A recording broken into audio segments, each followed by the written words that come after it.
विवेचना में आज ऑपरेशन ब्लू स्टार को लेकर सेना के आला अफसरों में मतभेद की कहानी।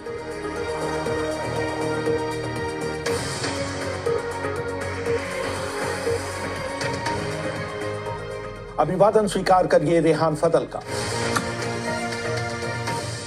25 मई 1984 को प्रधानमंत्री इंदिरा गांधी ने आखिरकार तय कर लिया कि स्वर्ण मंदिर से सिख चरमपंथियों को हटाने के लिए सेना की मदद ली जाएगी। उन्होंने सेना अध्यक्ष जनरल एएस वैद्य को तलब कर उनसे कहा कि वो सावधान की मुद्रा में रहें, क्योंकि पंजाब का प्रशासन वहां के हालात से निपटने के लिए किसी भी समय उनकी मदद मांग सकता है। इंदिरा गांधी के प्रधान सचिव रहे पीसी अलेक्जेंडर अपनी किताब through the corridors of power में लिखते हैं, वैद्य ने प्रधानमंत्री को आश्वस्त किया कि ताकत का अधिकतम दिखावा किया जाएगा, लेकिन उसका इस्तेमाल न्यूनतम होगा। इंदिरा ने बार बार जनरल से कहा कि आपके ऑपरेशन से मंदिर को और खासकर हरमंदिर साहिब को किसी तरह की क्षति नहीं पहुंचनी चाहिए। मैं यहां बिल्कुल साफ कर देना चाहता हूं कि 25 मई को प्रधानमंत्री ने जिस सैनिक ऑपरेशन की अनुमति दी थी और जिसके बारे में वैद्य ने 27 मई को हमसे चर्चा की थी, उसमें सिर्फ गुरुद्वारों की घेराबंदी कर चरमपंथियों को बाहर निकालने तक सीमित रखा गया था। 4 दिन बाद जनरल वैद्य ने इंदिरा गांधी से मिलने का फिर समय मांगा। 29 मई को हुई इस बैठक में उन्होंने प्रधानमंत्री को अपनी परिवर्तित योजना और उसके कारणों के बारे में ब्रीफ किया। इस बैठक में रामनाथ काउ, पीसी अलेक्जेंडर और रक्षा राज्य मंत्री केपी सिंह देव भी मौजूद थे। जनरल वैद्य ने बताया कि घेराबंदी की योजना दूसरे सभी गुरुद्वारों पर तो लागू की जा सकती है, लेकिन स्वर्ण मंदिर पर नहीं। स्वर्ण मंदिर में अचानक घुसकर कम से कम ताकत का इस्तेमाल करते हुए चरमपंथियों पर काबू पाया जा सकता है। इस ऑपरेशन को सेना के कमांडो इतनी तेजी से अंजाम देंगे कि चरमपंथियों को सोचने तक का समय नहीं मिलेगा और मंदिर के भवन को भी नुकसान नहीं पहुंचेगा। पीसी अलेक्जेंडर लिखते हैं, योजना में हुए इस अचानक परिवर्तन से प्रधानमंत्री अचंभे में आ गए। वो मंदिर के अंदर ताकत के इस्तेमाल से काफी परेशान दिखी और उन्होंने वैद्य से कई सवाल पूछे। उन्होंने पूछा, अगर चरमपंथी कड़ा प्रतिरोध करते हैं तो आप उससे कैसे निपटेंगे? वो ये भी जानना चाहती थी कि चरमपंथियों पर काबू करने में कितना समय लगेगा और तब आप क्या करेंगे जब चरमपंथी उस जगह में शरण ले लेंगे जहां गुरु ग्रंथ साहिब को रखा गया है। उन्होंने ये भी सवाल किया कि घेरेबंदी की योजना को इतनी जल्दी क्यों छोड़ा जा रहा है। 4 दिनों बाद पश्चिमी कमान के प्रमुख लेफ्टिनेंट जनरल सुंदर जी ने दिल्ली आकर इंदिरा गांधी से मुलाकात की। ऐसा लगता है कि इस मामले में इंदिरा गांधी ने वैद्य से ज्यादा पश्चिमी कमान के प्रमुख जनरल सुंदर जी की सलाह पर भरोसा किया। उस समय अमृतसर के जिला मजिस्ट्रेट और बाद में पंजाब के मुख्य सचिव रहे रमेश इंदर सिंह अपनी किताब turmoil in Punjab before and after blue star में लिखते हैं, सुंदर जी ने तेज ब्लिट्स की वकालत की, जिसे आजकल की भाषा में सर्जिकल स्ट्राइक कहा जाता है, और राजनीतिक नेतृत्व ने उसे मान लिया। सुंदर जी को इस ऑपरेशन के लिए खुली छूट दे दी गई, क्योंकि अलेक्जेंडर के शब्दों में इंदिरा गांधी जनरलों के पेशेवर फैसलों का सम्मान करती थी।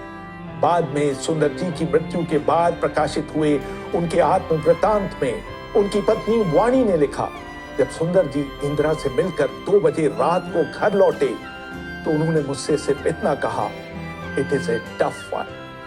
दरअसल सुंदर जी दिल्ली में इंदिरा गांधी से 1 से अधिक बार मिले। इसकी पुष्टि करते हुए उस समय मिलिट्री ऑपरेशन के अतिरिक्त महानिदेशक लेफ्टिनेंट जनरल वी.के. नायर ने अपनी किताब फ्रॉम फटीग्स टू सीवीज में लिखा, जनरल सुंदर जी और उनके chief of staff general Dayal को कई बार प्रधानमंत्री कार्यालय से बाहर निकलते हुए देखा गया, जबकि वैद्य का कहीं अता पता नहीं था। राजनीतिक नेतृत्व चेन ऑफ कमांड को धता बताते हुए ऑपरेशनल कमांडरों से सीधे संपर्क में था।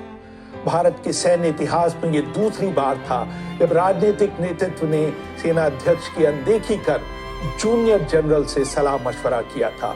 उस जमाने में रक्षा मंत्रालय में एक थिंक टैंक के प्रमुख लेफ्टिनेंट जनरल CN सोमन्ना हुआ करते थे। उनका मानना था कि सेना को सिर्फ पेशेवर कारणों से पंजाब से अलग रखना चाहिए।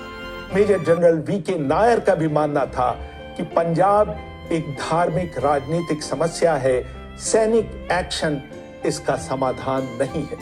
उन्होंने एक से अधिक बार जनरल वैद्य के सामने अपने विचार रखे थे, लेकिन उनकी तरफ से कोई सकारात्मक प्रतिक्रिया नहीं आई थी।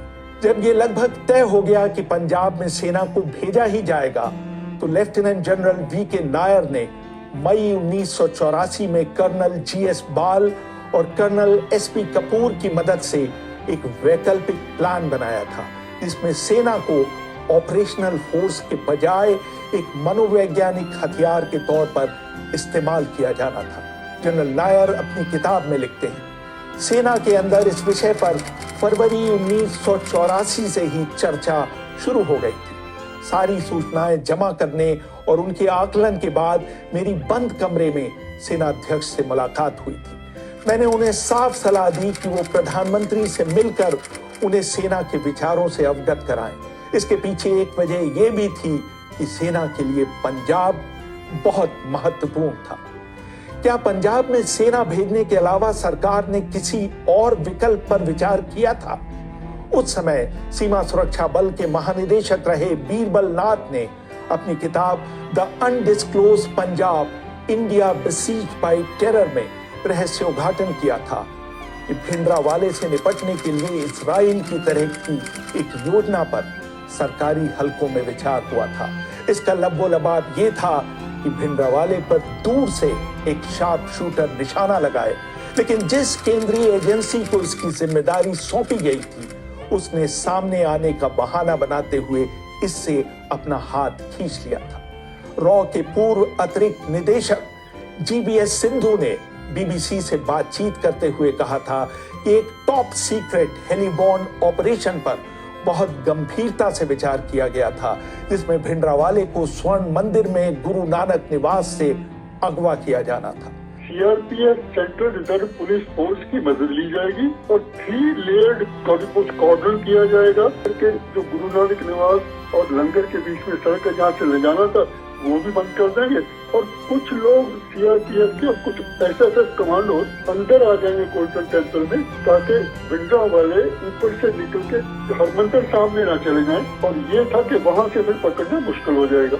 और दूसरी चीज ये थी कि वो कोशिश करेंगे हेलीकॉप्टर के जो भिंडरावाले के आर्म्ड गार्ड थे उनको न्यूट्रलाइज कर दिया जाए और उसके बाद वो उसको पकड़ के बाहर से उधर से साइड से निकाल देंगे। इसको ऑपरेशन सनडाउन का नाम भी दिया गया था, लेकिन इसके पक्ष विपक्ष पर विचार करने के बाद इंदिरा गांधी ने इसकी अनुमति नहीं दी थी। 2 जून को रात 8 बजे से पहले सरकार के नियंत्रण वाले आकाशवाणी और दूरदर्शन केंद्रों ने अपने नियमित कार्यक्रम रोककर ऐलान किया कि प्रधानमंत्री 8:30 बजे देश को संबोधित करेंगे। मार्क टेली और सतीश जैकब अपनी किताब Amritsar Mrs Gandhi's last battle में लिखते हैं, 8:30 बजे का समय निकल गया लेकिन कोई संदेश प्रसारित नहीं हुआ।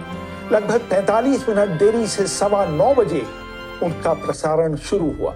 उन्होंने अंतिम समय में अपने भाषण में कुछ परिवर्तन किए थे। उन्होंने सभी पंजाब वासियों से अपील की, खून मत बहाइए, नफरत बहाइए।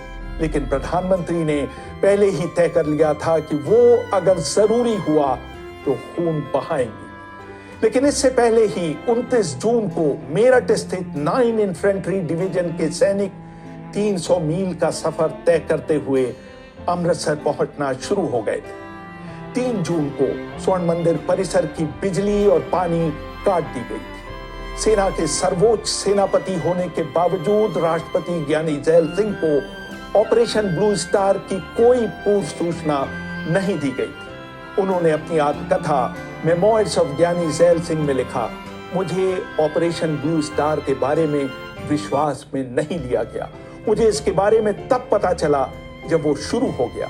पीसी अलेक्जेंडर इसके 2 कारण बताते हैं। वो लिखते हैं, तब तक प्रधानमंत्री के उनसे ताल्लुकात इतने खराब हो चुके थे कि वो उनमें अपना विश्वास खो चुकी थी। दूसरे, उन्हें नुकसान की गंभीरता का अंदाजा नहीं था। दरअसल पंजाब में सेना भेजने का फैसला मई में हुई राजनीतिक मामलों की मंत्रिमंडलीय समिति में ले लिया गया था। तब प्रणब मुखर्जी ने इस बारे में अपने संदेह व्यक्त किए थे, लेकिन इंदिरा गांधी ने यह कहते हुए उनकी बात नहीं मानी थी कि मुझे परिणामों के बारे में जानकारी है। मुखर्जी ने अपनी किताब द टर्ब्यूलेंट ईयर्स 1980-1996 में लिखा था, मैंने कैबिनेट कमेटी की बैठक में याद किया कि पानीपत की तीसरी लड़ाई के बाद अहमद शाह अब्दाली ने जब स्वर्ण मंदिर के साथ कुछ गड़बड़ करने की कोशिश की तो उसे गंभीर परिणाम भुगतने पड़े थे। लेकिन इंदिरा गांधी का जवाब था, कभी कभी इतिहास का तकाजा होता है कि ऐसे कदम उठाए जाएं जो चाहे बाद में सही साबित ना हो, लेकिन उस समय वो सबसे उचित कदम प्रतीत हो। इस फैसले को टाला नहीं जा सकता। 3 जून को सैनिक वर्दी में एक मोटरसाइकिल सवार अमृतसर के जिला मजिस्ट्रेट के दफ्तर पहुंचा। उसके पास जिला मजिस्ट्रेट गुरदेव सिंह के लिए 9 इन्फेंट्री डिवीजन के मेजर जनरल KS बरार का एक DO पत्र था, जिसमें बताया गया था कि जनरल बरार अमृतसर पहुंच चुके हैं और उन्होंने सेना की अलग अलग इकाइयों और अर्धसैनिक बलों के कमांडर के रूप में कार्यभार संभाल लिया है। इस पत्र में यह भी लिखा गया था कि उन्होंने शाम 5 बजे वरिष्ठ प्रशासनिक और सैन्य अधिकारियों की बैठक बुलाई है ताकि लोग एक दूसरे के बारे में जान सकें। रमेश इंदर सिंह लिखते हैं, हमने पहली बार ब्लू स्टार नाम 3 जून को शाम 5 बजे हुई इस बैठक में सुना। मैंने अमृतसर के DM का विधिवत कार्यभार नहीं संभाला था, लेकिन चूंकि गुरुदेव सिंह छुट्टी पर जाने वाले थे, इसलिए निरंतरता बनाए रखने के लिए मैं उनके साथ इस बैठक में शामिल होने चला गया था। बरार ने हमें उनको दी गई जिम्मेदारी के बारे में ब्रीफ किया। उन्होंने हमें यह भी बताया कि 3 जून को रात 9 बजे से पूरे राज्य में कर्फ्यू लगा दिया जाएगा। इसी बैठक में जनरल बरार और सीमा सुरक्षा बल के DIG GS पंधेर के बीच तकरार हो गई। रमेश इंदर सिंह लिखते हैं, बरार चाहते थे कि सेना के घुसने से पहले मंदिर के पास तैनात किए गए CRPF और सीमा सुरक्षा बल के सैनिक 4-5 जून की रात को परिसर के अंदर बनी किलेबंदी पर फायर करें, ताकि चरमपंथी उस फायर का जवाब दें, जिससे पता चल सके कि उन्होंने कहां-कहां मोर्चेबंदी कर रखी है। पंधेर ने बरार का आदेश ये कहते हुए मानने से इनकार कर दिया कि वो तब तक इसका पालन नहीं करेंगे जब तक उन्हें इस बारे में लिखित आदेश नहीं मिलते। उनका यह भी तर्क था कि सीमा सुरक्षा बल तभी फायरिंग करेगा जब उस पर चरमपंथियों की तरफ से पहले फायर आएगा। अपना आपा खोते हुए बरार चिल्लाए थे, दिस इज म्यूटनी, यानी ये विद्रोह है, लेकिन इसका पंधेर पर कोई असर नहीं हुआ। जाहिर है जनरल बरार ने उनकी शिकायत अपने वरिष्ठ अफसरों से करते हुए उन्हें हटाने की मांग की थी।